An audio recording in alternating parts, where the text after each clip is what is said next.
তুই যেটা ভাবছিস সেটা নয়, আসলে তুই কথা বলতে বলতে ইমোশনাল হয়ে পড়েছিল। আমি জাস্ট ওকে সান্ত্বনা আমার ভাইয়ের মতো জাস্ট হাগ করছিল। বান্টি, তুই আমার ছোটবেলার বন্ধু রে।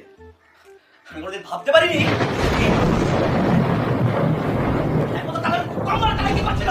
ভাই, তুই আমায় ভুল বুঝছিস ভাই। বৌদি ইমোশনাল হয়ে পড়েছিল, আমি ওকে সান্ত্বনা দিচ্ছিলাম, আর কিছুই না। ও তোর কে?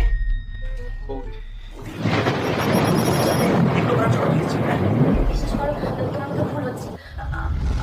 আমি এরকম কিছু করিনি। কি করবো তোমাকে বিশ্বাস? তুমি যদি চাও তোমার মা বাবা সারা জীবন সুস্থ থাকুক, তাহলে এই ভিডিওটিতে লাইক করুন, সাবস্ক্রাইব করুন এবং কমেন্ট বক্সে লাল দিয়ে পাঠিয়ে দিন। আমি তোমার মা বাবার কোমর বাড়িয়ে দেব। ভুল হচ্ছে, এটা ভুল। তোমাদের দুজন কি পাওনি? কেন করলি? কে তোমাদের মধ্যে সত্যি কথা বলবে আমাকে ইমিডিয়েটলি বলো, আর না হলে দুটোকে এখনই পুলিশে দেবো। না ভাই, পুলিশে যাস না ভাই, প্লিজ। কতদিন ধরে চলছে তোদের এই